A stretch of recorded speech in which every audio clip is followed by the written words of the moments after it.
Arsenal have played their final game at Highbury, their home for the last 93 years. Since the first kick-off in 1913, millions of spectators have come through the gates and over 2,000 games have been played.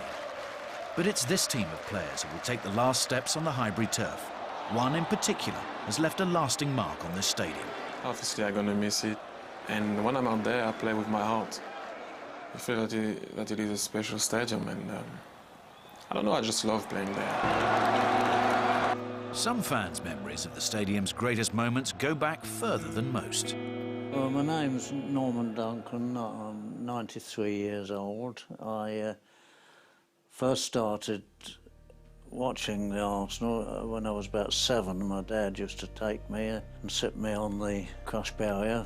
The ground used to get packed. They filled it every week. If anybody passed out in the crowd, they just lifted them up and rolled them down over the heads. Everybody passed him down until they got down to the field, and then the first aid men looked after them there. Norman saw Arsenal enjoy some of their best years in the stadium under the guidance of visionary manager Herbert Chapman.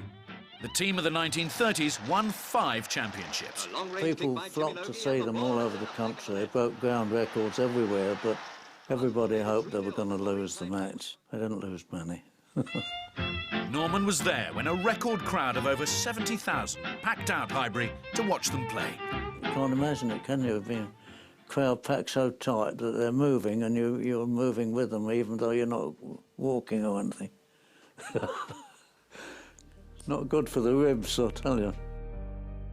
The success of the 1930s ended with the outbreak of war, but Norman's ties with the stadium were to grow stronger.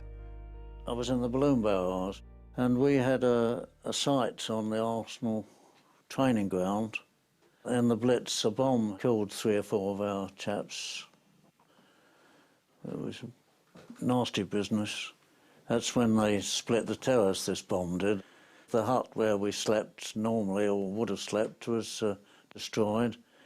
So we camped out in the visitors' dressing room in the stadium.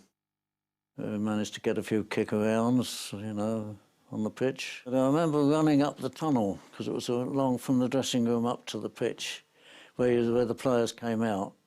That was a nice feeling, to be running up there. Norman first went to Highbury in 1921. Today, he's going there with his son for the last time before it closes. Norman has finally arrived. He hasn't been to the stadium in nearly a decade.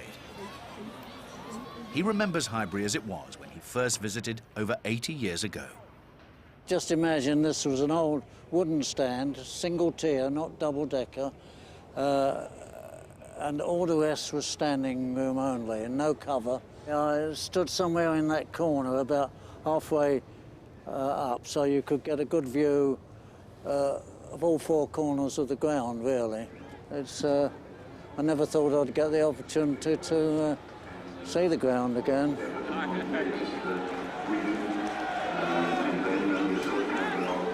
Before kick-off, Norman, one of Highbury's oldest fans, gets presented to the crowd.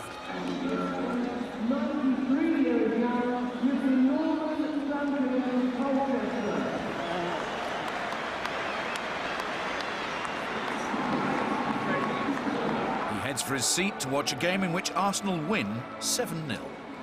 Thierry Henry also scores his 151st league goal. This breaks a record set by Cliff Bastin, one of Norman's favourite players from the 1930s. We could have done it with a bit more excitement, really, couldn't we? Oh, not enough excitement for you? No.